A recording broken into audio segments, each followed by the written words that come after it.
So hello guys, this is my second video in genetics, and in this video the topic for this video would be purine metabolism. I'll be covering purine metabolism, and if it's not too long I'll also cover the disorders within the same video, or else I'll make another video for the disorders of purine metabolism. So yeah, let's get started. Purine metabolism. So in the purine metabolism we have to talk basically about three important cycles or three important things we have to talk about. First is the de novo synthesis of purine nucleotides. Second is the salvage pathway of purine nucleotides, and thirdly the degradation of the purine nucleotides. These three are the important aspects which we have to study in the purine metabolism. Okay. Firstly, we have to talk about the de novo synthesis of purine nucleotides.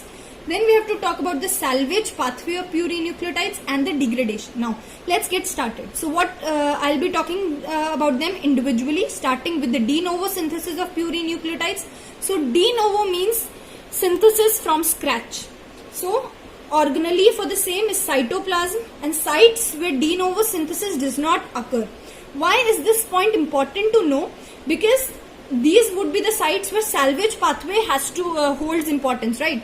So अगर de novo हर जगह हो रहा होता तो हमें salvage pathway की जरूरत ही नहीं पड़ती. So let me also tell the difference between the two.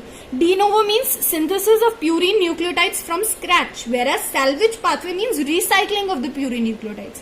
तो कुछ ऐसी जगह है बॉडी में जहाँ पर de novo synthesis नहीं होता, वहां पर salvage pathway importance रखता है. So which are the places where de novo synthesis do not occur? They are the brain, erythrocytes, the bone marrow, and polymorphonuclear leukocytes. These are the places where de novo synthesis of purine nucleotides do not occur. So yeah, this is the purine cycle, and I had already mentioned how to name or how to number each atom of this purine cycle in the previous video. We go anti-clockwise in the first ring, and then we go anti-clockwise in the first ring and then clockwise in the next ring. Yeah. So here in this diagram of mine shows source of the purine ring. So you have to remember them because they may be asked in the MCQs, right? So remember that fourth carbon, fifth carbon, and seventh nitrogen of the purine ring. I am repeating, fourth carbon, fifth carbon, and seventh carbon of the purine rings. These are derived from glycine. Glycine is the simplest amino acid. Okay, so the next third nitrogen and ninth nitrogen, they are derived from the amide nitrogen from glutamine, which is a biological amine, and first nitrogen is derived from aspartate. इतना repeat करती हूँ पहले. Fourth carbon, fifth carbon, seventh nitrogen of purine ring is derived from glycine. Third nitrogen and ninth nitrogen is derived from the amide nitrogen from glutamine. First nitrogen is derived from aspartate.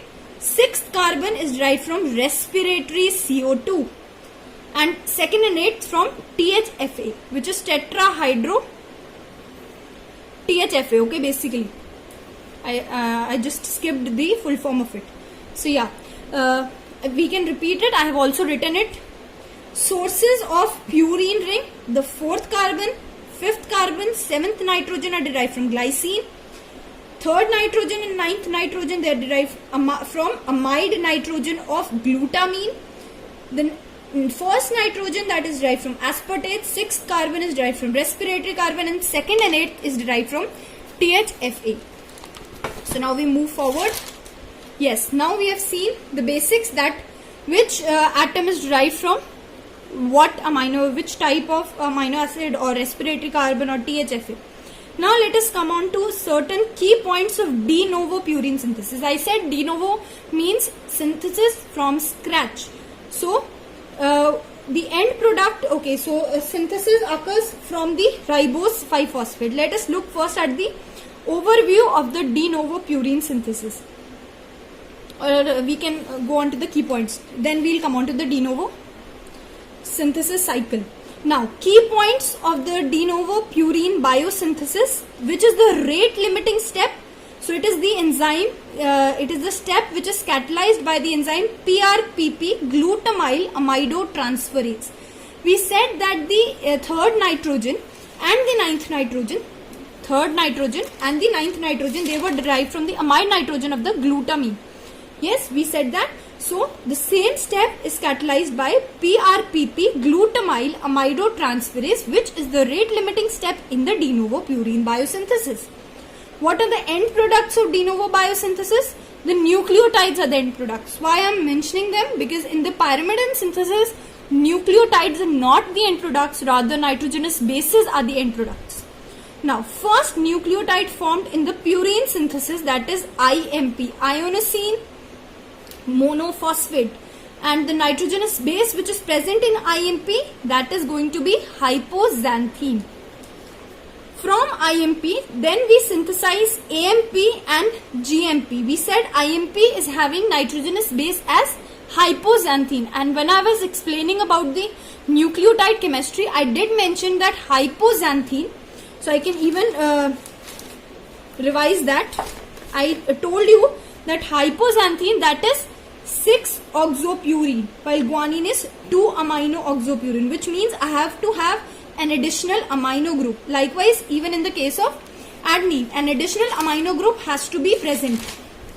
Okay, so that means I have to have the nitrogen donor then. So conversion of the IMP to AMP and GMP. So amino group of AMP is donated or contributed by the aspartic acid, while the amino group of GMP is contributed by glutamic acid. How to remember? G for G and A for A. So amino group of AMP donated or contributed by aspartic acid, and the amino group of GMP is contributed by the glutamic acid. Now we come on to overview of the de novo purine synthesis finally. So initial starting molecule is ribose 5-phosphate, which is acted upon by PRPP synthase. So what is PRPP? Is phosphoribosyl pyrophosphate. So ribose 5-phosphate is converted into PRPP, which is phosphoribosyl pyrophosphate, by the enzyme PRPP synthase, and then PRPP is converted to phosphoribosyl amine. So phosphoribosyl amine, and the enzyme which catalyzes this step is PRPP glutamyl amidinotransferase, and this is the enzyme which is catalyzing the rate limiting step.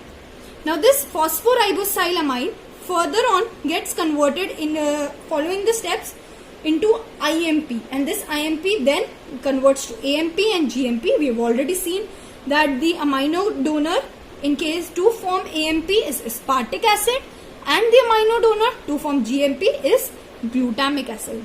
Now the regulatory enzymes of the de novo synthesis. Now both PRPP synthase as well as PRPP glutamyl amidinotransferase, these are the rate limiting steps, and if you are having increased PRPP, you are having more PRPP, then it will facilitate this reaction, and the products of the reaction, they are going to allosterically inhibit the enzyme involved. Okay, now this completes our de novo synthesis of purines. Then I said that there are certain tissues in the body which do not show the de novo synthesis, and we said that which are those areas in the body where de novo synthesis does not occur. So it is the brain, the erythrocytes, the bone marrow, and polymorphonuclear leukocytes. So in those places क्या purine नहीं होता, या DNA नहीं बनता, या RNA नहीं बनता? तो आंसर इज बनता है. क्यों? कैसे? Salvage pathway. So what does salvage pathway mean? It is the recycling pathway. So now this was the second thing we had to learn in the purine metabolism. So recycling of the degraded purines and the purine nucleosides to their corresponding mononucleotides. Now what are the advantages of salvage pathway over de novo synthesis? So it is less energy consuming, definitely, because it is recycling. Right, and it is important in those organs where de novo synthesis does not occur. So salvage pathway reactions, you have to get an idea. So phosphorylation of purine by PRPP. Phosphorylation of purine by PRPP. What was PRPP? Phosphoribosyl pyrophosphate. So here, look, adenine is a nitrogenous base. It is a purine. So phosphorylation of purine is occurring. and the enzyme involved is adenine phosphoriboside transferase. Just note these enzymes. Why? Because when we look at the disorders in the purine related to the purine metabolism, then these enzymes hold importance. That's why I have mentioned them particularly. So adenine phosphoriboside transferase is catalyzing this reaction, and as a result from nitrogenous base we are having the nucleotides. Okay, this is nucleotide. Likewise, hypoxanthine is again converted to IMP by the enzyme hypoxanthine guanine phosphoriboside transferase. Now this I have particularly mentioned, even the syndrome I have mentioned. So Lesch-Nyhan syndrome, when we will be talking about that, I will mention there that it is an X-linked recessive disorder where this enzyme is there is complete absence of this enzyme, and because of the complete absence of this enzyme, salvage pathway does not occur. So there is an accumulation, or there is no recycling. So there is accumulation of the purines, and they are diverted then to the catabolic pathways, and that results in accumulation of uric acid in the body. So Lesch-Nyhan syndrome, yeah. So likewise, guanine is converted to GMP by the same enzyme. One way was phosphorylation of purine to nucleotide. Another is phosphorylation of purine nucleoside to a nucleotide.